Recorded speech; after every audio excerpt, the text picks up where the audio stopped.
So students, यहाँ पे हमने देखा कि फर्स्ट पार्ट में हमने बहुत सारी चीजों को कवर अप किया है फर्स्ट पार्ट के अंदर। तो जो हम चीजें अब आगे पढ़ने वाले हैं सेकंड पार्ट के अंदर, तो इसके अंदर और डीपली चीजें हैं जो आपके एग्जाम के लिए बहुत इंपॉर्टेंट है। तो उस पार्ट को भी मिस नहीं करना, अच्छे से पढ़ना है और डीपली तरीके से उसको प्रैक्टिस भी करते चलना है। ठीक है, तो ये चीजें आपने कंटिन्यू रखनी है बच्चों।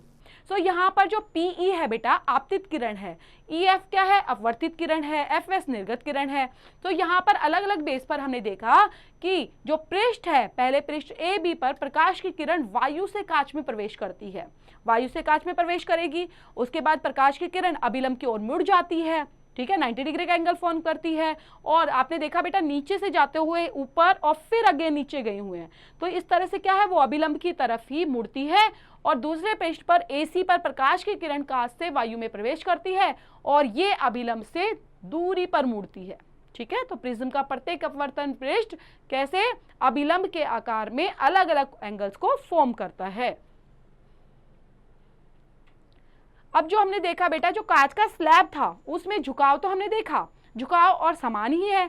क्या आपके बेस पर ये जो कांच के स्लैब में झुकाव हुआ है एंगल्स का, जो लाइंस का, जो रेखाओं का, क्या सब भी सिमिलर है और या फिर वो एक अलग से आकृति को फॉर्म कर रहे हैं, जिसके अंदर हम देख रहे हैं कि निर्गत कारण किरण की वजह से हो रहा है, आपतित किरण की वजह से हो रहा है।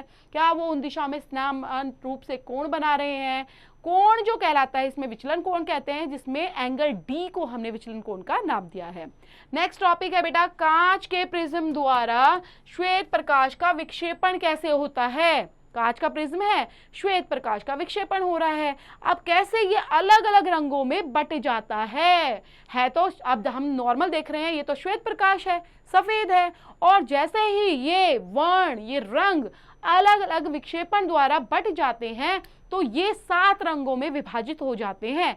तो ये किस रीजन की वजह से होता है, क्या कारण है इसके पीछे, तो वो यहाँ पर हम टॉपिक कवर करेंगे बेटा।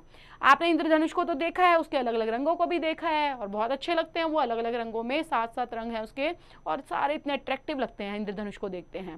सो ये जो अलग अलग रंग हैं ये ऐसे क्यों होते हैं, किस रीजन की वजह से वो इतने 7 रंगों में, इतने प्यारे रंगों में इंद्रधनुष को फॉर्म करते हैं और इंद्रधनुष 7 रंगों से मिलकर बना होता है। सो कांच का प्रिज्म क्या कर रहा है बेटा, झुके हुए अपवर्तन पृष्ठ को रोचक परिघाटी दर्शाते हैं। मिस क्रियाकलाप द्वारा हम देखेंगे कि किस तरह से वो शो करते हैं। अब यहाँ पर बेटा एक्टिविटी 10.2 में, जिसमें हमें क्या देखना है, एक बार प्रिज्म को हम आगे समझेंगे बेटा, एक्टिविटी को भी समझते चलेंगे कि किस तरह से पूरा इंद्रधनुष जो है ये 7 रंगों में, श्वेत रंग को 7 रंगों में कैसे बांटता है और इसकी डिटेलिंग के बारे में। तो पहले हम एक एक एक्टिविटी को भी समझते हुए चलेंगे ताकि आप इनको और ज़्यादा अच्छे से समझ पाएँ और कर पाएँ।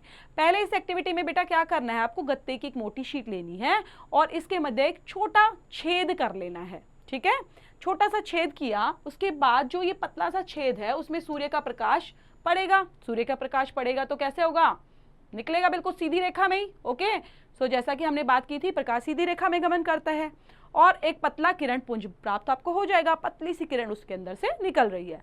अब ये जो कांच का प्रिज्म आपने ले लिया है, ठीक है, कांच का प्रिज्म भी रखना है बेटा साथ में, जैसा कि चित्र में आपने किया था। तो पहले एक्टिविटी करेंगे वही प्रिज्म आपको यूज कर लेना है। अब ये जो पतला सा प्रकाश है इसके फलक में वो कैसे उसके अंदर से पार होकर जाएगी प्रकाश की किरण, और कैसे जब देखोगे उसको पर्दे के ऊपर वो कैसी नजर आ रही है, तो आप देख सकते हैं कि जो वर्णों की एक आकर्षक पट्टी देखेंगे, कि वर्णों की मतलब अलग अलग रंगों की एक पट्टी तैयार हो गई होगी, और वो पट्टी, प्रकाश तो अलग रेखा में आ रहा है श्वेत में, वहां वो पर्दे पर जब दिखाई दे रही है तो अलग अलग रंगों में एक पट्टी के रूप में आकर्षक रंगों में दिखाई देगी। तो ऐसा क्यों हुआ है, ठीक है, तो स्टार्ट करते हैं। ऐसा क्यों हुआ है, क्योंकि मेन रीजन आपने यही जानना है। हो तो गई एक्टिविटी, तो आपने देख ली, मैम ये किया, ऐसा हुआ, 7 रंग दिखाई दिए हमें, ऐसा ऐसा प्रॉपर दिखाई दे रहा है, लेकिन रीजन क्या है इसका, कैसे हुआ। एक्चुअली क्या होता है बेटा, जो प्रिज्म होता है वो कांच से बना हुआ होता है और उसमें आपतित श्वेत प्रकाश के जो अलग अलग रंग होते हैं उसकी पट्टी में वो विभक्त कर देता है। प्रिज्म ही तो उसको अलग अलग पार्ट्स में बांट रहा है, अलग अलग रंगों में बांट रहा है। सो ये रंगीन पट्टी जो है, जो अलग अलग रंगों की पट्टियां हैं, वो दोनों सिरों पर दिखाई देने वाले जो अलग अलग कलर हैं वो आपने लिख लेने हैं, और उसके बाद देखना कि पर्दे पर अलग अलग जो रंग दिखाई दे रहे हैं उनका क्रम क्या है। सो यहाँ पर जब देखेंगे बेटा आपको वर्णों का क्रम नजर आएगा, कलर अलग अलग और क्रम अनुसार लगे होंगे। पहले बैंगनी होगा, फिर उसके बाद जामुनी, देन नीला ब्लू, हरा ग्रीन, पीला येलो, देन नारंगी ऑरेंज, लाल। तो ऐसे करके आपको 1 बाय 1 हर कलर नजर आएंगे पट्टी में, ठीक है, ये कलर, ये कलर, ये कलर, इस तरह से। और इसको ही हम एक शब्द में समझते हैं बेटा, विबग्योर। क्या बोला जाता है इसको? परिवर्णी शब्द विबग्योर द्वारा। इन क्रम को आप याद भी कर सकते हो। वी से क्या हो गया? वॉयलेट हो गया बेटा, आई से इंडिगो हो गया, बी से ब्लू, जी से ग्रीन, वाई से येलो, ओ से ऑरेंज और आर से रेड। ओके, तो इस तरह से विबग्योर से आप साथ के साथ इंद्रधनुष के कलरों को अच्छे से याद कर सकते हो कि कौन कौन से रंग वहां पर एग्जिस्ट होते हैं। और जो प्रकाश का अवयवी वर्ण है, इस बैंड को स्पेक्ट्रम कहते हैं। क्या कहते हैं बेटा? इन अवयवी वर्णों को क्या बोला जाता है? बैंड का स्पेक्ट्रम। यस बच्चों, तो हमने देखा इंद्रधनुष के माध्यम से कि अलग अलग वर्णों को एक दूसरे से अलग करती हैं ये पट्टियां, और ये विभाजित करती हैं, जिसको हम विक्षेपण कहते हैं। तो अवयवी वर्णों को, विभाजन को हम क्या बोलते हैं बेटा? प्रकाश के जो अवयवी वर्ण है उनमें विभाजन को हम विक्षेपण बोला जाता है बेटा।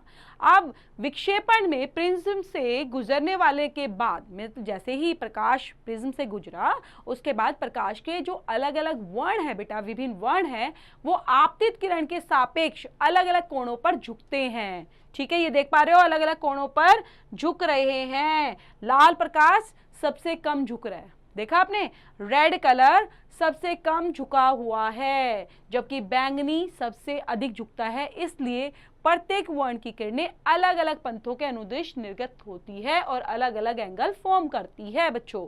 तो मीन्स यहाँ पर आप क्या देख पा रहे हो? कलर को देखोगे, बैंगनी कलर, ठीक है, और रेड कलर, यहाँ पर दोनों के अंदर डिफरेंस करोगे, दोनों के एंगल को मेजर करोगे कि कौन सा ज्यादा झुक रहा है, कौन सा कम झुक रहा है। तो इस तरह से आपको दिखाई देगा कि सब के सब थोड़े थोड़े एक दूसरे से अलग अलग एंगल को फॉर्म करते हैं।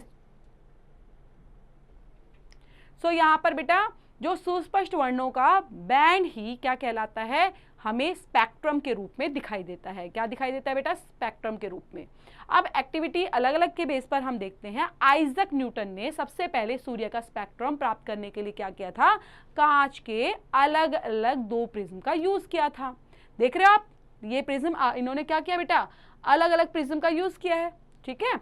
अब जब उन्होंने कांच के प्रिज्म का उपयोग किया तो दूसरे समान प्रिज्म उपयोग करके उन्होंने श्वेत प्रकाश के स्पेक्ट्रम के वर्णों को अधिक विभक्त करने का प्रयत्न किया। वो सोचे कि है ना, अगर एक में से 7 रंग निकल रहे हैं, श्वेत किरण आई, प्रकाश का परावर्तन हो रहा है, 7 किरणों में विभक्त हो रहे हैं, 7 रंगों को फॉर्म कर रहे हैं, क्यों मैं अगर दूसरा एक प्रिज्म लगा देता हूं तो क्यों ना ऐसा हो कि और ज्यादा कलर फॉर्म हो जाए, है ना। तो वो उन्होंने सोचा आइजक न्यूटन ने, और उसके बाद उन्होंने इस तरह से फॉर्म करते हुए अलग अलग बेस पर श्वेत प्रकाश के स्पेक्ट्रम के वर्णों को ज्यादा विभक्त करने की कोशिश की। लेकिन क्या हुआ बेटा? अधिक वर्ण तो उन्हें मिल ही नहीं पाए, वही कलर रहे। फिर उन्होंने क्या किया, जैसा कि चित्र में दिखाया है, कि दूसरा सर्व सेम ही साइज का प्रिज्म लिया और पहले प्रिज्म के सापेक्ष उल्टी स्थिति में रख दिया। देख पा रहे हो बेटा? एक इन्होंने सीधा रखा और एक उन्होंने क्या रख दिया? उल्टा रख दिया। अब श्वेत प्रकाश यहां से आ रहा है, ठीक है। उसके बाद यहां पर फॉर्म करते हुए, एंगल्स को फॉर्म करते हुए, और दोबारा इसमें से निकलकर आपने नोटिस किया श्वेत प्रकाश को ही बाहर कर रहा है वो। अब वो अलग कलर नहीं बल्कि उल्टा प्रिज्म रखने के बाद श्वेत प्रकाश ही वहां से होकर गुजर रहा है। तो मीन्स वहां पर सूर्य की प्रकाश की किरण 7 वर्णों में नहीं बट पाई और श्वेत प्रकाश ही वहां से निकल जाता है किरण पुंज के रूप में। मीन्स कोई भी प्रकाश जो सूर्य के प्रकाश से सदृश स्पेक्ट्रम बनाता है वो श्वेत प्रकाश ही कहलाएगा। वेरी इंपॉर्टेंट लाइन बेटा, कि कोई भी प्रकाश जो सूर्य के प्रकाश के सदृश स्पेक्ट्रम बनाता है उसे श्वेत प्रकाश ही कहते हैं।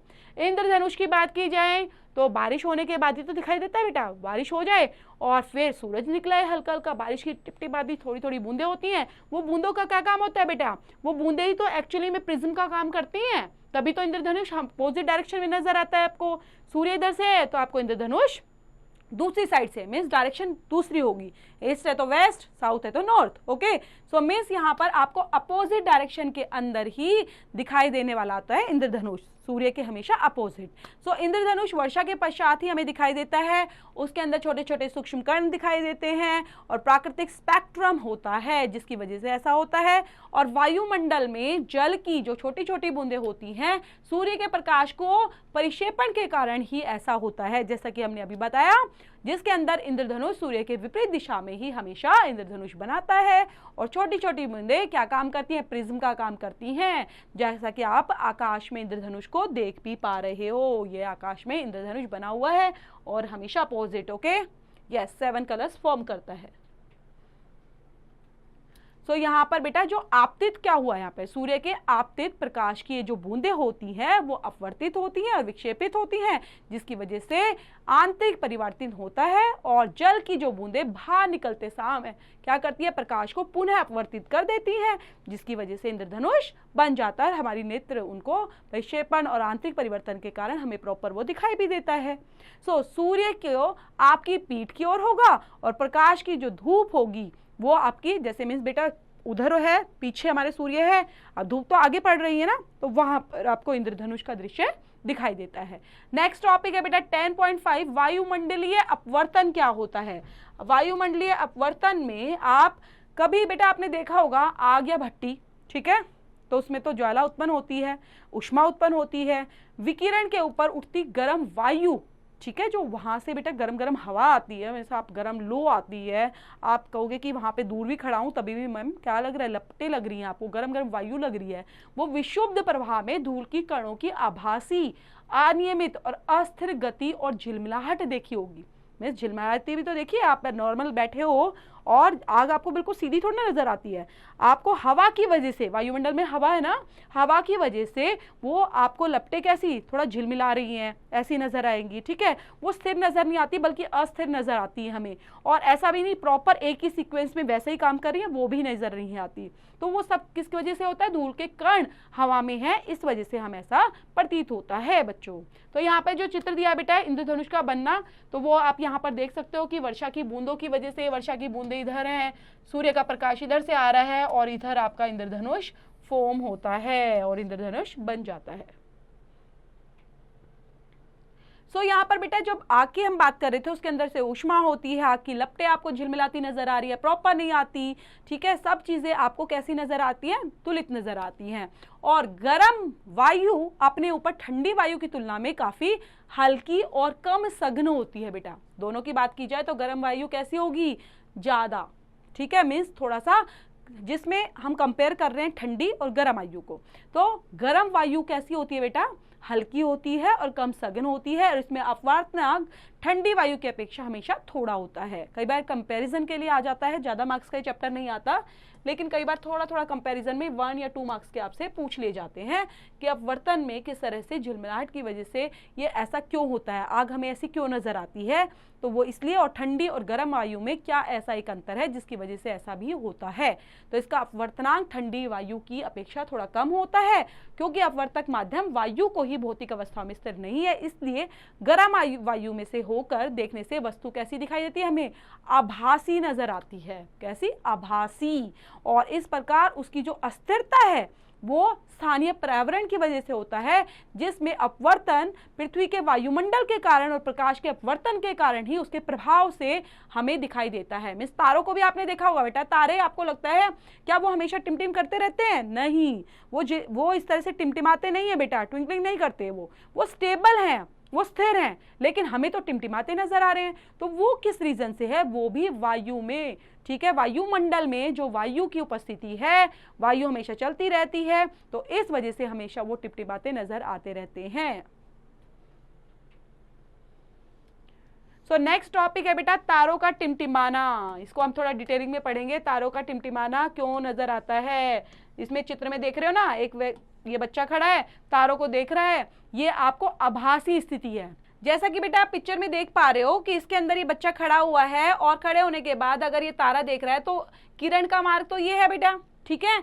और आभास जो किया जा रहा है कि तारे की आभासी स्थिति क्या होगी, तारा यहाँ पर है लेकिन मुझे तो थोड़ा थोड़ा वहां नजर आ रहा है, टिमटिमाता हुआ नजर आ रहा है, तो ये आभासी स्थिति कहलाती होती है बेटा। तो आभासी स्थिति ये नजर आ रही है आपको, बढ़ता हुआ अपवर्तनांक की वजह से होता है। वायुमंडल में जो अपवर्तन के कारण ही तारे की आभासी स्थिति हमें दिखाई देती है, क्योंकि वायुमंडल में हवा की उपस्थिति है, वायु की उपस्थिति के कारण बेटा हमारा जो तारा है वो टिमटिमाता नजर आता है। लेकिन थोड़ा और देख लेते हैं हमें चित्र के माध्यम से भी, और इसको समझते हैं अच्छे से कि तारों के प्रकाश में वायुमंडलीय अपवर्तन जो होता है वो तारे टिमटिमाते हमेशा प्रतीत ही होते हैं, दिखाई देते हैं, ऑब्वियस बात है।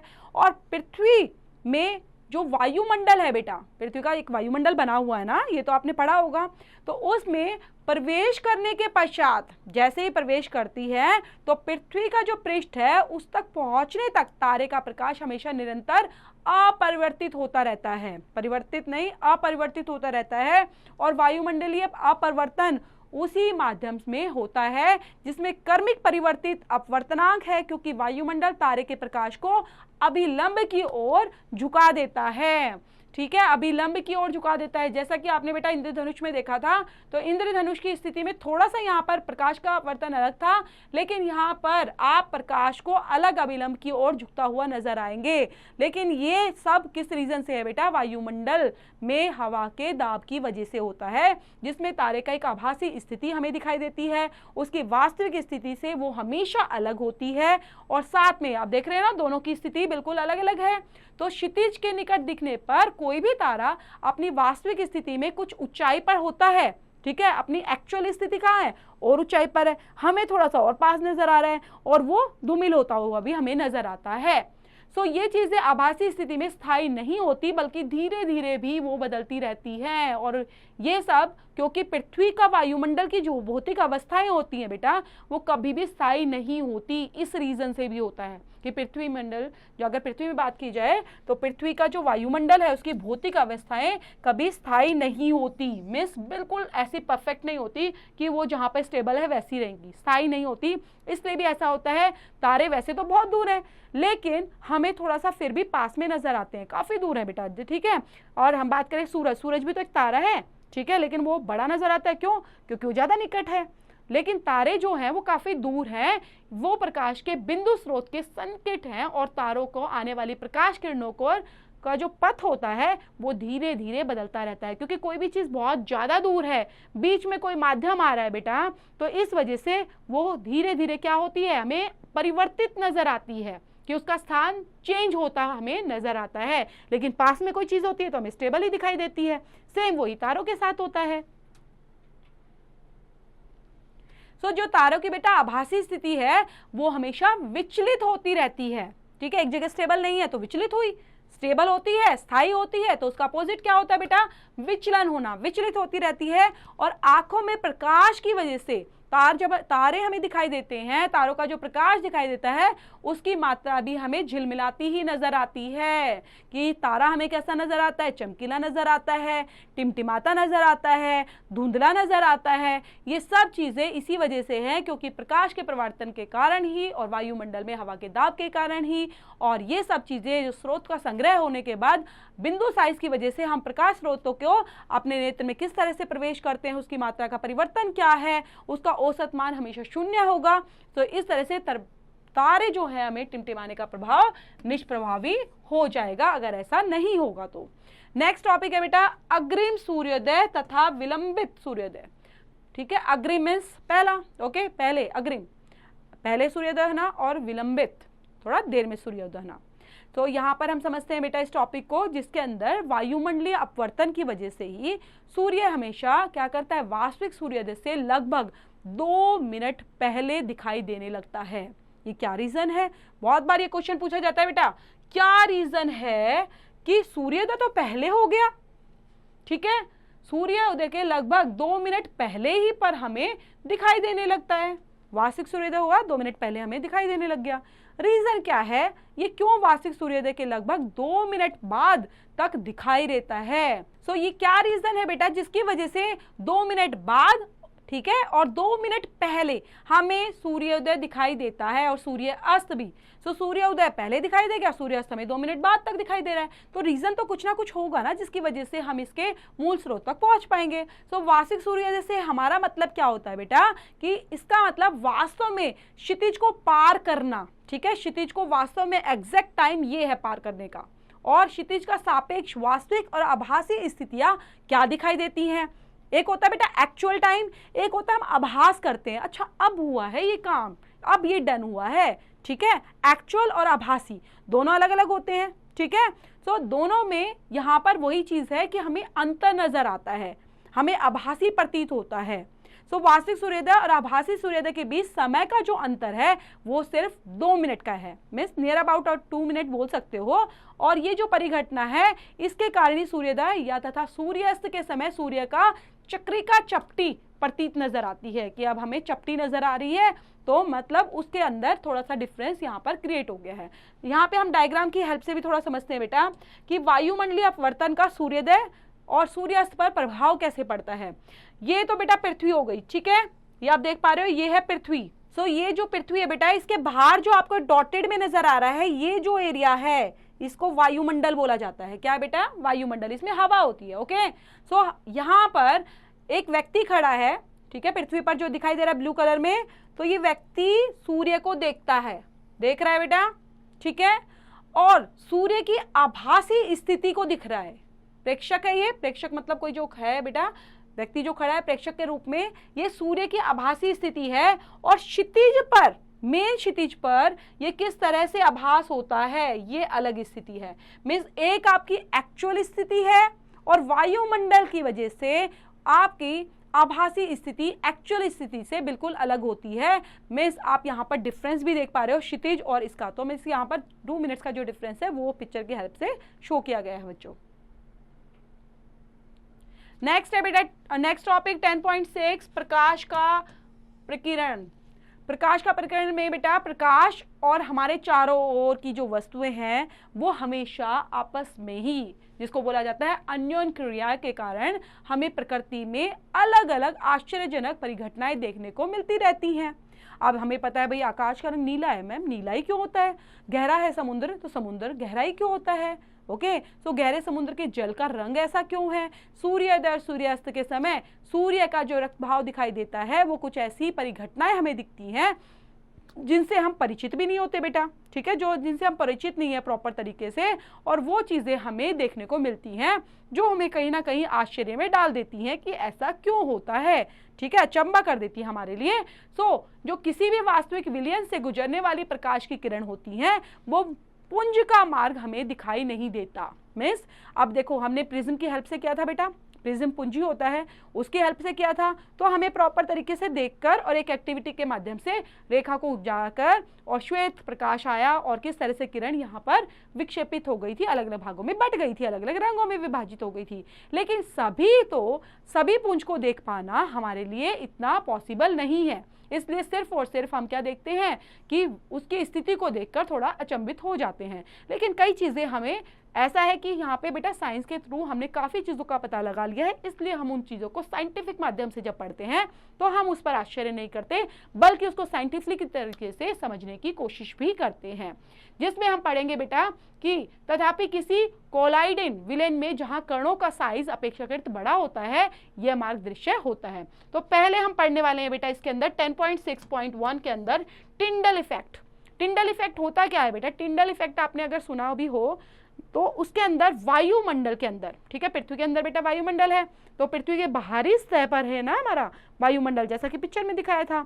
उसमें क्या होते हैं बेटा, सूक्ष्म कण होते हैं जो हवा में मिले होते हैं, ठीक है, हवा के अंदर ही छोटे छोटे सूक्ष्म कण होते हैं और एक विषमांगी मिश्रण होता है जिसमें कणों में धुआं भी होता है, जल भी होता है और धूल भी होती है बेटा, और उन सब के कण होते हैं जो वायु में मिले हुए होते हैं। जब कोई भी प्रकाश किरण पुंज से महीन कणों से टकराता है, पुंज के, ठीक है, पुंज से टकराया प्रकाश किरण पुंज ऐसे महीन कणों से टकरा जाता है तो उस किरण पुंज का मार्ग दिखाई देने लग जाता है। जैसे ही टकराया तो हमें पता चल जाता है अच्छा यहाँ से गुजर रही है रेखा, यहाँ से गुजर रही है किरण, और उसका एक हमें प्रॉपर वे नजर आ जाता है, ये है रास्ता। ओके, सो इन कणों से जो विसरित होती हुई चीजें हैं तो वो हम टिंडल इफेक्ट में पढ़ेंगे बच्चों।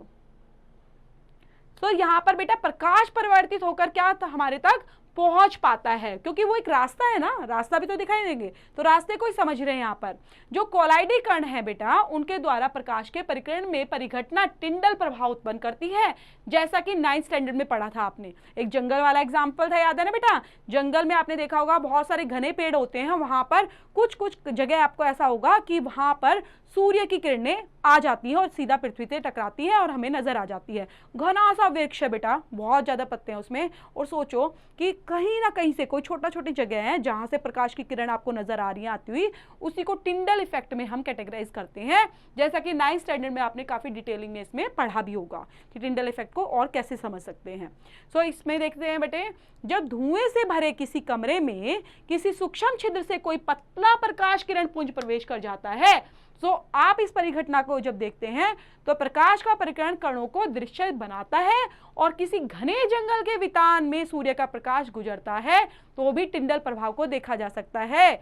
जंगल के कुहासे में जल की सूक्ष्म बूंदें प्रकाश के परिकरण कर देती हैं, जैसा कि अभी मैं बता रही थी बेटा, सेम वही बात बताई है यहाँ पर भी, जैसे जंगल का बताया मैंने एग्जाम्पल, या फिर किसी धुआं, ठीक है, किसी रूम है बेटा, उसमें धुआं घुसा हुआ है और बिल्कुल ब्लैक ही ब्लैक है हर जगह, छोटे छोटे कहीं पर आपको दिखाई देगा कि छेद हो रखे हैं, तो उन छेदों से जो प्रकाश आएगा वो आपको प्रॉपर नजर आने वाला है, उसमें आपको कण भी नजर आएंगे, उसका एक तरह से रास्ता आपको प्रॉपर नजर आने वाला है। तो वो टिंडल इफेक्ट की कैटेगराइज में ही बताया जाता है कि किस तरह से टिंडल इफेक्ट को आप देख सकते हैं। और जो ये प्रकीर्णित प्रकाश का वर्ण होता है, प्रकीर्णित करने वाली जो कणों के साइज पर ही डिपेंड करता है, जिसमें छोटे छोटे कण होते हैं और ज्यादातर वो नीले प्रकाश के प्रकीर्णन करते हैं, और बड़े साइज के कण अधिक तरंग धैर्य के प्रकाश के प्रकीर्णन करते हैं। वो जल्दी तरंग धैर्य होते हैं बेटा, छोटे कण जल्दी जल्दी प्रकाश में घुल मिल जाते हैं, जल्दी जल्दी से अपना रास्ता पार करते हैं। जबकि जो प्रकीर्णन करने वाले कणों का साइज बहुत अधिक है, तो प्रकीर्णित प्रकाश सिर्फ और सिर्फ श्वेत में ही प्रतीत हो सकता है। नेक्स्ट टॉपिक है बेटा 10.6.2, जिसके अंदर स्वच्छ आकाश का रंग नीला क्यों दिखाई देता है। ठीक है, स्वच्छ आकाश, अब आजकल इतना पॉल्यूशन है, आपको तो आकाश नीला ही नजर नहीं आता होगा, आप तो कहते हो मैम हमेशा ग्रे और ब्लैक ही बना रहता है, लेकिन एक्चुअल में बिल्कुल साफ आकाश हो जाता है बेटा, बहुत अच्छी बारिश हो जाती है कई दिनों तक, तो आप देखेंगे कि आकाश आपको ब्लू नजर आने लग जाता है, नीला नजर आने लग जाता है। तो अब वो साफ हो गया ना, उसका एक्चुअल कलर निकल के आया है। लेकिन ये जो नीला है, ये नीला ही क्यों होता है, वो इस टॉपिक में के अंदर हम कवर करने वाले हैं बेटा। मीन्स वायुमंडल जो होता है बेटा, उसमें वायु के अणु होते हैं, सूक्ष्म कण भी होते हैं, अलग अलग साइजेस के भी होते हैं, और वो साइज दृश्य प्रकाश की तरंग धैर्य के प्रकाश की अपेक्षा नीले वर्ण की ओर कम तरंग धैर्य के प्रकाश को परिकीर्ण करने में ज्यादा प्रभावी बनाते हैं। लाल वर्ण की बात की जाए तो लाल वर्ण का प्रकाश बेटा हमेशा तरंग धैर्य को नीले प्रकाश की अपेक्षा लगभग 1.8 गुनी है। याद रखेंगे बेटा, लाल वर्ण के प्रकाश की तरंग धैर्य नीले रंग के प्रकाश की तरंग धैर्य से 1.8 गुनी है लगभग। और जब सूर्य का प्रकाश वायुमंडल में से गुजरता है, सूर्य का प्रकाश तो बीच में से होता हुआ आएगा, सूर्य का वहां है, बीच में वायुमंडल है, नीचे पृथ्वी है, तो वायुमंडल से होते हुए ही तो आएगा बेटा सूर्य का प्रकाश। सो वायु के सूक्ष्म कण लाल रंग की अपेक्षा नीले रंग या छोटी तरंग धैर्य को अधिक प्रबलता से प्रकीर्ण करते हैं, और प्रकीर्णित हुआ जो नीला प्रकाश है वो हमारे नेत्रों में प्रवेश कर जाता है, और पृथ्वी पर वायुमंडल ना होता तो प्रकीर्ण ना हो पाता और हमें आकाश काला नजर आता बेटा, नीला नहीं। और ज्यादा ऊंचाई पर उड़ते हुए यात्रियों को आकाश काला ही दिखाई देता है, क्योंकि इतनी ऊंचाई पर प्रकीर्ण सुस्पष्ट रूप से दिखाई नहीं देता।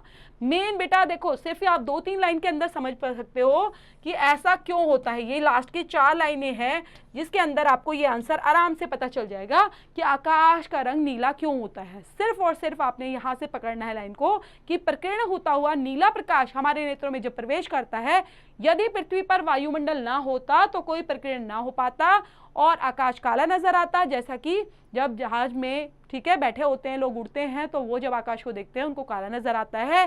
क्यों? क्योंकि इतनी ऊंचाई पर प्रकीर्ण सुस्पष्ट नहीं दिखाई देता, नहीं होता, इस वजह से काला ही दिखाई देता है।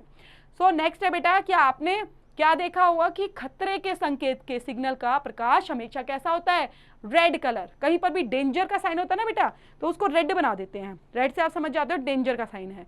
लाल रंग कोहरे और धुएं से सबसे कम प्रकीर्ण होता है, इसलिए ये दूर रखने पर भी लाल रंग का ही हमें दिखाई देता है बच्चों।